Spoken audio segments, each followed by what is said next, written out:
네, 오늘은 떠나야 할 때라는 제목 가지고 말씀의 은혜 함께 나누겠습니다. 우리는 살아가면서 누구나 사랑하는 이들을 잃는 경험을 하게 됩니다. 왜냐하면 아담과 하와가 지은 원죄로 인해서 하나님의 경고대로 우리는 모두 죽게 되었기 때문에 유한한 인생을 살아가는 존재가 되었습니다. 제가 처음 경험한 가장 가까운 가족을 잃은 것은 제가 고등학교 1학년 때 제가 사랑하는 우리 친할머니를 잃은 것이었습니다. 학교에서 연습이 있어서 늦게 집에 돌아왔는데 할머니께서 누워 계셨습니다. 그리고 하시는 말씀이 너는 왜 오늘 이렇게 집에 늦게 돌아왔느냐 그렇게 물어보셨습니다. 그래서 오늘은 교복에서 편한 옷으로 갈아입으면서 오늘은 운동회 연습이 있어서 할머니 늦었어요 라고 옷을 갈아입는데 그렇게 대답을 했는데 갑자기 할머니께서 숨을 가쁘게 몇 번 쉬셨습니다. 그리고 이상해서 할머니 괜찮냐고 물어보는데 할머니가 숨을 쉬지 않으셨습니다. 저는 할머니의 죽음을 보고는 빨리 집안 어른들에게 알려야 한다고 생각했기 때문에 슬퍼할 겨를도 없었고 슬픔을 느끼지도 못했습니다. 한 번도 죽음이 무엇을 또 어떤 결과를 초래하는지 경험도 없었고 생각도 없었기 때문에 막연히 우리 할머니가 돌아가셨다는 사실만 그냥 받아들였을 뿐이었습니다. 그리고 성인이 되어서 저도 자녀를 낳고 기른 후에 저희 아버지의 죽음을 맞이하게 되었습니다. 아버지의 죽음은 할머니의 죽음과 좀 달랐습니다. 이제는 저도 철이 들어서 자녀도 있는 데다가 그 부모와 자녀와의 관계를 알게 되었기 때문에 아버지와는 함께 살았던 기억도 추억도 아픔도 슬픔도 있었기 때문에 만감이 교차되어서 아버지가 돌아가셨을 때는 눈물이 많이 났습니다. 그러나 아버지 시신을 볼 때 하나도 무섭거나 이상하지 않았습니다. 그래서 저는 아버지 손도 만져보고 얼굴도 만지면서 천국에서 평안히 쉬시기를 기도했습니다. 그리고 담배를 너무 많이 피셨기 때문에 아무도 우리 주변에서 우리 아버지가 오래 사실 것이라고 생각하지 않았는데 그래도 70 가까이 살게 해주신 하나님께 감사드렸습니다. 아버지 발인할 때 저는 울지 않았습니다. 그 친척들이 왜 아버지가 돌아가셨는데 딸인 너는 울지 않느냐라고 나무랬습니다. 그러나 길에서 멀지 않은 햇빛이 잘 드는 야트막한 산에 아버지 산소 자리를 보고 얼마나 마음이 기쁘고 감사했는지 모릅니다. 왜냐면 저희 할머니 산소가 너무 멀고 깊은 산속이어서 저는 장례 이후에 한 번 정도밖에 못 가봤기 때문에 아버지의 묘소는 좀 가까이 있기를 원했기 때문입니다. 그리고 아버지를 향한 저의 기도를 하나님께서 들어주셨기 때문에 너무 감사했습니다. 아버지가 돌아가시기 한두 해 전에 저희 아버지가 식사도 못하시고 일어나지도 못하시고 이제 곧 기력이 없어서 돌아가실 것 같다고 마음의 준비를 하라는 연락을 겨울에 어머니로부터 받았습니다. 그때 간절히 하나님께 울면서 기도했습니다. 하나님, 우리 아버지 기력 찾게 해주세요. 이렇게 추운 날 차가운 땅에 아버지를 묻을 수는 없어요. 하나님, 아버지 건강 회복시켜 주세요. 그렇게 간절히 기도를 하는데 하나님께서 그렇게 해주실 것 같은 마음에 감동이 있었습니다. 근데 곧 어머니가 전화하셔서 야, 아버지가 좀 죽을 좀 드신다. 아버지가 일어나셨다. 이제 좀 살살 걸어 다니신다. 야, 이제는 집 주변을 뛰어다니신다라는 소식을 들었을 때 얼마나 감사했는지 모릅니다. 그렇게 더 사시다가 돌아가셨는데 춥지 않은 따뜻한 봄 4월 중순에 제가 바랬던 대로 가기 편한 곳에 아버지를 모시게 되었기 때문에 슬픔보다 하나님에 대한 감사와 기쁨이 마음에 가득했습니다. 그리고 목회자가 되어서 정들었던 성도들의 죽음을 맞이하면서 저도 죽음을 준비해야 된다는 생각을 하게 되었습니다. 그래서 유언장도 미리 만들어 놓고 장례식에 우리 자녀들이 연주해 주면 좋을 제가 좋아하는 찬송과 성구도 미리 적어 두었습니다. 언제 주님께서 우리를 부르실지 모르기 때문에 준비해 두지 않으면 너무 경황 없이 장례식을 치르게 될 것 같아서 그렇게 준비해 둔 것입니다. 오늘의 본문 말씀의 사도 바울도 이제 곧 다가올 자신의 죽음을 준비하고 있는 것을 보게 됩니다. 디모데후서 4장 6절에서 8절에 그는 자신의 영적 아들인 디모데에게 이렇게 편지를 썼습니다. 우리 송미영 권사님 읽어주시면 감사하겠습니다. 디모데후서 4장 6절에서 8절. 전제와 같은 내가 벌써 부어지고 나의 떠날 시간이 가까워왔도다. 나의 선한 싸움을 싸우고 나의 달려갈 길을 마치고 믿음을 지켰으니 이제후로는 나를 위하여 우리의 면류관이 예비되었으므로 주 곧 의로우신 재판장이 그날에 내게 주실 것이며 내게만 아니라 주의 나타나심을 사모하는 모든 자에게 된다. 아멘. 사도 바울은 담메색으로 가는 도중에 강한 빛으로 임하신 주님을 만난 이후에 이제 평생을 복음을 전하는 자로 살다가 이제 말년에 로마에 있는 감옥에 갇혀 있게 되었습니다. 그러다가 이제 자신에게 남은 날들이 많지 않음을 알고 디모데에게 자신의 믿음의 고백을 유언처럼 남겼습니다. 사도 바울은 믿음과 신앙의 여정을 마라톤에 비유했습니다. 왜냐하면 그때 이미 그리스에서 벌써 500여 년 전에 올림픽이 열렸었기 때문에, 그리고 마라톤 경기가 그 올림픽 경기 안에 들어있었기 때문에 그의 편지를 읽는 사람들은 쉽게 이해할 수 있었던 것입니다. 예수님이 그 당시 흔했던 포도나무를 예를 들어서 포도 열매를 위해 포도나무를 심으신 분이 하나님이시고 그 포도나무는 예수님이시며 우리들은 가지이기에 포도나무이신 예수님에게 잘 붙어 있어야 좋은 열매를 맺는다고 하신 것처럼, 그래야 듣는 이들이 쉽게 이해하기에 사도 바울은 그렇게 믿음과 삶의 여정을 사람들이 잘 알고 있는 마라톤 경기에 비유한 것입니다. 우리의 믿음의 여정을 우리도 걷기도 하고 열심히 뛰기도 하다가 때로는 지치고 피곤해서 주저앉을 때도 있습니다. 그러나 우리는 이제 우리도 조만간 결승점에 곧 도달할 것을 알고 이제 준비해야 합니다. 그런데 우리가 결승선에 도착했어도 만약 우리가 하나님이 정해주신 법과 규칙대로 달려오지 않았다면 우리의 모든 수고는 소용이 없게 됩니다. 1988년 서울올림픽 때 남자 100m 단거리 육상 경기에서 캐나다 선수 벤 존슨이 9초 79로 세계 신기록을 세우면서 금메달을 차지했었습니다. 그러나 경기 후 3일 만에 약물 반응 검사에서 금지 약물인 스테로이드 복용 사실이 밝혀져서 그가 받았던 금메달은 박탈됐고, 그때 2위로 들어왔던 미국의 칼 루이스 선수가 금메달을 받게 되었습니다. 그리고 벤 존슨은 2년간 선수 자격 징계를 받았습니다. 그리고 이후에 캐나다 몬트리올 육상대회에서 또 금지 약물 복용이 적발되어서 국제 육상경기연맹으로부터 영구 제명을 받게 되었습니다.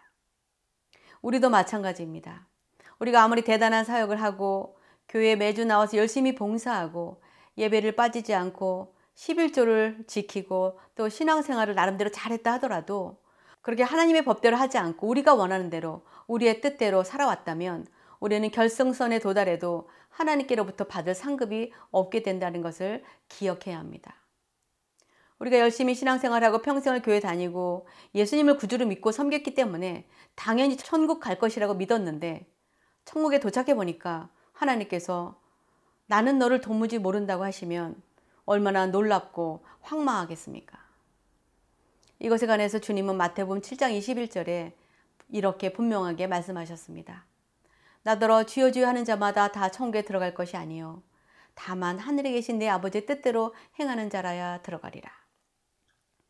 천국에는 예수님을 믿고 예수님의 이름대로 병자를 고치고 귀신도 쫓아내고 선지자 노릇까지 할 정도로 큰 사역을 한 신자라 하더라도 하나님의 뜻대로 살지 않았다면 천국에 들어가지 못한다는 사실을 우리에게 이렇게 알려주고 있는 것입니다. 그럼 우리가 어떻게 하나님의 뜻인지 아닌지 알고 믿음의 길을 걸어갈 수 있는지 우리는 알아야 합니다. 우리가 그렇게 하나님의 뜻을 알기 위해서는 매일 기도로 하루를 시작하고 그 하루를 시작하면서 하나님께 우리의 삶을 하나님의 뜻대로 인도해 달라고 간구하며 기도할 때 하나님은 우리의 하루를 성령님을 통해서 깨닫게 해주십니다. 그리고 그렇게 우리에게 마음의 감동을 주시고 깨닫게 하실 때 우리는 반드시 순종해야 합니다. 그래야 하나님의 뜻을 이루어 드릴 수 있기 때문입니다. 애굽에서 400년이 넘도록 노예 생활하던 이스라엘 백성들을 하나님께서 주실 약속의 땅 가나안으로 인도했던 위대한 민족의 지도자 모세는 물이 없다고 목마르다고 불평하며 모세를 향해 원망과 불만에 차서 소리치는 이스라엘 백성들에게 하나님은 모세에게 바위를 가리켜 물을 내라고 명령하셨습니다. 그러나 너무나 화가 난 모세가 바위에 명령하여 물을 내지 않고 바위를 2번 치면서 분을 내면서 물이 나오게 하자 하나님은 그 한 번의 불순종을 이유로 그로 하여금 그토록 들어가고 싶었던 약속의 땅 가나안에 들어가지 못하게 하시고 죽게 하셨습니다. 아무리 대단한 기적과 이적을 행한 하나님의 사람이라도 하나님의 뜻을 이루어 드리지 못한 죄를 엄하게 물으신 것을 우리는 기억해야 할 것입니다. 이것에 관해서 민수기 20장 7절에서 12절을 이렇게 기록하고 있습니다. 박종기 집사님, 민수기 20장 7절에서 12절 읽어주시기 바랍니다. 민수기 20장 7절에서 12절.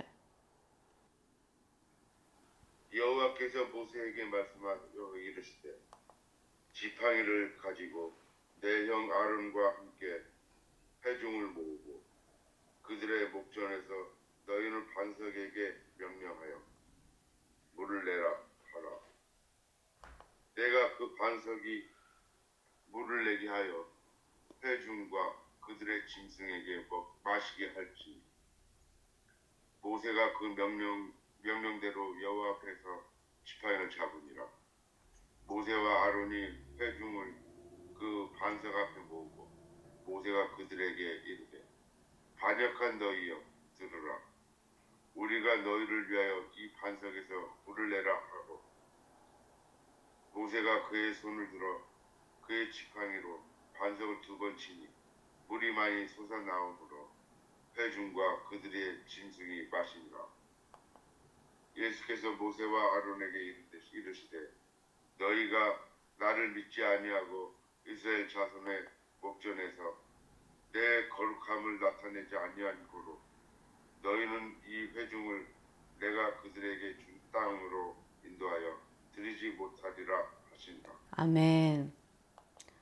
이처럼 우리가 아무리 대단한 사역을 하고 능력을 행할 수 있는 은사를 받고 수십 년간 주님을 섬겼다고 해도 오늘 우리를 향하신 하나님의 뜻을 분별하지 못하거나 성령을 통해 하나님이 알려주셔도 우리의 생각과 고집을 꺾지 못하고 순종하지 못하면 우리의 지금까지 달려온 평생의 수고가 헛될 수도 있다는 것을 명심해야 한다는 것입니다. 그러므로 우리는 오늘 하루를 우리의 인생의 마지막 날처럼 최선을 다해서 하나님의 뜻을 이루어 드리는 삶을 살아내야 합니다. 그래야 주님께서 언제 부르셔도 두려움이나 걱정 없이 주님 앞에 설 수 있기 때문입니다. 오늘 아침 이 하루를 시작하기 전에 이 하루의 삶을 주님께서 선하게 인도해 주시기를 기도하셨습니까? 아직 미처 그렇게 하지 못했다면 지금이라도 기도하시며 성령의 인도하심을 구하셔야 합니다. 우리가 기도할 때 주님께서 우리에게 오늘 만나는 이들에게 작은 사랑을 베풀라고 우리 마음에 거룩한 부담을 주실 수 있습니다. 혹은 오늘 누군가에게 따뜻한 위로의 말을 건네라고 하실 수도 있습니다. 때로는 누군가를 용서하라 하시기도 하시고 누군가를 방문해서 도움의 손길을 주라고 하실 때도 있습니다. 하나님께서 그렇게 우리 마음에 감동을 주실 때 우리는 바로 순종해야 합니다. 그래야 우리가 하나님의 뜻을 이루어 드릴 수 있습니다. 우리가 이 믿음의 경주를 할 때 우리에게 어려운 일이 생기면 우리 주변의 사람들이 다 떠나가는 것을 또한 경험하게 됩니다. 바울이 감옥에 갇히게 되자 많은 사람들이 그를 버리고 떠나갔지만 바울은 그들을 원망하지 않는다고 고백합니다. 왜냐하면 그에게 상급을 주시는 분은 하나님이시기에 사람들의 시선이나 조롱이나 방관이나 떠남도 기꺼이 감수한 것입니다. 이것은 마치 예수님께서 잡히시자 자신들에게도 불이익과 해가 될까 봐 두려워서 예수님 곁을 떠났던 그 제자들과 수많은 추종자들을 연상하게 합니다. 그러나 주님도 그들을 원망하거나 미워하지 않으셨습니다. 오히려 채찍질하고 조롱하던 자들을 용서해달라고 하나님께 기도하셨습니다. 오늘의 본문 말씀 디모데후서 4장 16절에서 18절 사도 바울은 또 이렇게 기록합니다. 우리 송미영 권사님 읽어주시면 감사하겠습니다. 디모데후서 4장 16절에서 18절. 내가 처음 변명할 때 나와 함께한 자가 하나도 없고 다 나를 버렸으나 그들에게 허물을 돌리지 않기를 원하노라. 주께서 내 곁에 서서 나에게 힘을 주심은 나로 말미암아 선포된 말씀이 온전히 전파되어 모든 이방인이 듣게 하려 하시니 내가 사자의 입에서 건짐을 받았느니라. 주께서 나를 모든 악한 일에서 건져내시고 또 그의 천국에 들어가도록 구원하시니 그에게 영광이 세세 무공토록 있을지어다. 아멘. 네, 말씀을 맺겠습니다. 우리는 예외 없이 누구나 멀지 않은 날에 이 세상을 떠나게 될 것입니다. 그러므로 우리는 우리의 죽음이 멀리 있다고 막연하게 생각할 것이 아니라 언제 주님께서 우리를 부르셔도 천국에 들어갈 준비를 하며 살아야 합니다. 그러기 위해서 우리는 하루하루의 삶을 우리의 마지막 날처럼 최선을 다해서 하나님의 뜻을 이루어 드리며 살아야 합니다. 우리가 하나님의 뜻이 무엇인지 알려면 우리 날마다 기도 우리의 하루를 하나님의 뜻대로 인도해 주시기를 간구해야 합니다. 그러면 성령님께서 오늘 우리가 해야 할 일을 알려주시고 깨닫게 하시고 인도해 주십니다. 그리고 우리 마음에 감동을 주실 때 우리는 순종해야 합니다. 주님께서 겟세마네 동산에서 밤새 하나님께 자신이 받을 고난의 잔을 옮겨달라고 기도하셨을 때 자신이 십자가에서 고난받고 죽음으로 인류를 구원하고자 하셨던 하나님의 뜻을 깨닫고 담대하게 자신을 잡으러 온 자들 앞에 나타나심으로 순종해서 하나님의 뜻을 이루어드린 것을 우리는 기억할 것입니다. 그러므로 우리가 하루하루 하나님의 뜻을 이루어드리다가 이 믿음의 경주를 마치고 천국에 도착하면 우리를 반겨주실 하나님을 만나게 될 것입니다. 저는 저와 여러분이 날마다 우리를 향하신 하나님의 뜻을 깨닫고 순종함으로 하나님께서 예비하신 생명의 면류관을 다 받아 쓰게 되시기를 주님의 이름으로 축원합니다. 기도하시겠습니다. 거룩하신 아버지 하나님 감사합니다. 하나님, 저희들은 아침에 눈을 떠서 이 하루를 살게 해주신 하나님께 감사드리지 못하고 당연히 우리가 살아야 할 날을 얻은 것처럼 감사하지 못하고 하루를 시작할 때가 많습니다. 아버지, 그러나 하루에 아침에 눈을 떠서 이 하루 허락하신 하나님께 감사하며 하루를 시작하게 하시고 이 하루를 하나님께서 선하게 인도해 주시기를 기도로 간구하며 살아가게 하여 주시옵소서. 하나님, 저희들은 하나님께서 언제 우리들을 부르실지 모르기에 다음에는 기회가 없을 것으로 알고 오늘 하나님께서 우리 마음에 성령님을 통하여 마음에 감동을 주실 때 바로바로 순종하는 삶을 살게 하여 주시옵소서. 내년에 하려고 했는데, 다음 달에 하려고 했는데, 우리가 여유 있을 때 하려고 했는데 아버지 하나님, 그 기회는 우리에게 오지 않을 수도 있습니다. 하나님께서 우리 마음에 감동을 주실 때 아버지 하나님 기쁜 마음으로 순종함으로 하나님께서 언제 우리를 부르셔도 부끄럽지 않은 모습으로 주님 앞에 설 수 있도록 하나님, 저희들 날마다 하나님의 뜻 가운데 하나님의 법도대로 살아가게 하여 주시옵소서.